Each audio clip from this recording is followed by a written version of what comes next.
ইয়াৰ পৰা মই অসমবাসীক যি পঞ্চায়ত নিৰ্বাচনৰ যিটো আমাৰ উৎসাহ, সেই উৎসাহৰ পিছত চালে মানুহৰ যিটো আনন্দ মই দেখা পাইছোঁ। ভাৰতীয় জনতা পাৰ্টিৰ যিটো নীতি আদৰ্শ, সৰ্বধৰ্ম সকলোৱে সম অধিকাৰ পোৱাৰ কাৰণে আজি আমাক জনসাধাৰণে আকোৱালি লৈছে।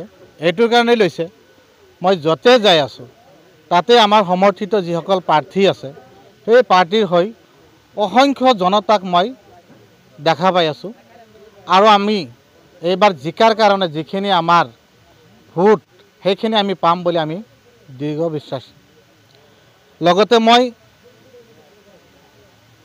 মাতৃভূমি আৰু নেশ্যন এনিৰ জৰিয়তে মই আমাৰ এই অঞ্চলৰ একেবাৰে পিছপৰা এলেকাটো যে আপোনালোকে ইয়াত আজি উপস্থিত হৈছে, তাৰ কাৰণে মই ধন্যবাদ জনাইছোঁ।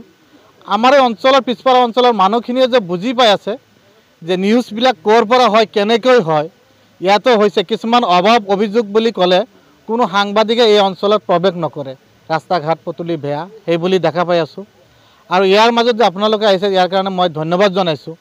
আৰু আমি ৰাইজৰ যিটো সঁহাৰি দেখা পাই আছোঁ, নিশ্চয় আমাৰ এই শ্যামপুৰ জিলা পৰিষদ বিপুল ভোটত আমাৰ প্ৰাৰ্থী সুফিয়া খাতুন, AGP আৰু BJPৰ সমৰ্থিত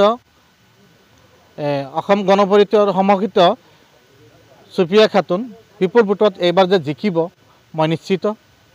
আৰু সেই হিচাপত মই আজি ভাল লাগিছে, মাননীয় প্ৰধানমন্ত্ৰী নৰেন্দ্ৰ মোদী ডাঙৰীয়াৰ যিবিলাক আঁচনি,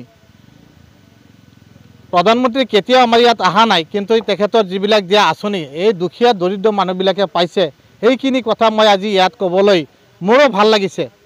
মানুহবিলাকেও শুনিছে যে নিশ্চয় কথাখিনি সত্য কথা কৈ আছে, মানুহবিলাকেও বুজি পাইছে। সেই হিচাপত মই আমাৰ এই অঞ্চলৰ সদায় ব্যক্তিসকলক মই আহ্বান জনাম, আমাৰ এই অঞ্চলৰ ভিতৰৰ পৰাই যাতে তেখেতে প্ৰাৰ্থী বা আমাৰ প্ৰাৰ্থীবিলাকক বিজয় কৰাই তেখেতৰ সেৱা কৰাৰ কাৰণে সুবিধা দিয়ে। ইয়াকৈ মই তেখেতলৈ ধন্যবাদ জনাইছোঁ আৰু সমূহ ৰাইজক মই ধন্যবাদ জনাইছোঁ। লগতে আৰু এটা কথা ক'বলৈ পাহৰিছোঁ, আমাৰ যুৱ নেতা দিলীপ শইকীয়া ডাঙৰীয়াই তেখেতৰ যিটো অৱদান আছে, আৰু তেখেতকো আমি আমন্ত্ৰণ কৰিছোঁ আমাৰ শ্যামপুৰৰ ফালে আকৌ যাতে আহে, আমাৰ মানুহবিলাকক অলপ সচেতন কৰাই তেখেতক আমি আমন্ত্ৰণ কৰিছোঁ। আমাৰ পঞ্চায়ত মিনিষ্টাৰ ৰঞ্জিত কুমাৰ দাস দাকো মই কৈছোঁ যে তেখেত যদি আমাৰ এবাৰ শ্যামপুৰ গাঁও পঞ্চায়তত বা শ্যামপুৰ জিলা পৰিষদৰ মাজত অলপ প্ৰচাৰ অভিযান কৰাই, নিশ্চয় আশা কৰিম সেইদিনাখন মাইকিং কৰিম, আপোনালোকে আমাৰ ৰাইজে যাতে তাত সহযোগ কৰে, এই বুলি মই অনুৰোধ জনাইছোঁ। নমস্কাৰ, মোৰ নাম মজৰ আলী, মোৰ ঘৰ খেৰণী আৰু 2 নম্বৰ শ্যামপুৰৰ মাজতেই। মই এজন বৰ্তমান মানে AGP প্লাছ BJP দলৰ মিত্ৰজোঁটৰ মানে কাউন্সিলৰ প্ৰাৰ্থী। হয়তো মই ৰাজনীতি আগে পাছে কৰা নাই, এবাৰ নতুন জইনিং হৈছোঁ। তাৰ কাৰণ হ'ল আমি ইয়াৰ আগতে বহুত প্ৰতিনিধি বনাইছোঁ, আমাৰ শ্যামপুৰ পঞ্চায়তত কাউন্সিলৰ, প্ৰেচিডেণ্ট বা ৱাৰ্ড মেম্বাৰবিলাক বহুতেই বনাইছোঁ। কিন্তু আজিলৈকে আমাৰ যিটো এই খেৰণী প্লাছ 2 নম্বৰ শ্যামপুৰ এৰিয়াটো বহুত পিছপৰা এৰিয়া, ইয়াত আমি কোনো ধৰণৰ উন্নত কাম কাজ হোৱা দেখা নাই বা কোনো কৰা নাই আজিলৈকে। তো মই এইকাৰণেই ৰাজনীতি যাব বাধ্য হৈছোঁ যে আমাৰ এই এলেকাৰ পৰা বা খেৰণী এই 2 নম্বৰ শ্যামপুৰৰ পৰা আজিলৈকে কোনো ধৰণৰ প্ৰতিনিধি পোৱা নাই, আৰু কোনো ধৰণৰ প্ৰেচিডেণ্ট বা কাউন্সিলৰ বনাব পৰা নাই। তো মই নিজেই ভাবিছোঁ যে আমাৰ এই খেৰণীৰ পৰা যাতে আমি এজন আমাৰ খেৰণী প্লাছ 2 নম্বৰ শ্যামপুৰৰ যাতে উন্নত কাম কাজ কৰিব পাৰোঁ, সেই উদ্দেশ্য মই মনত লৈ আমি আজি AGP প্লাছ BJP দলৰ মিত্ৰজোঁটৰ কাউন্সিলৰ টিকেট পাইছোঁ।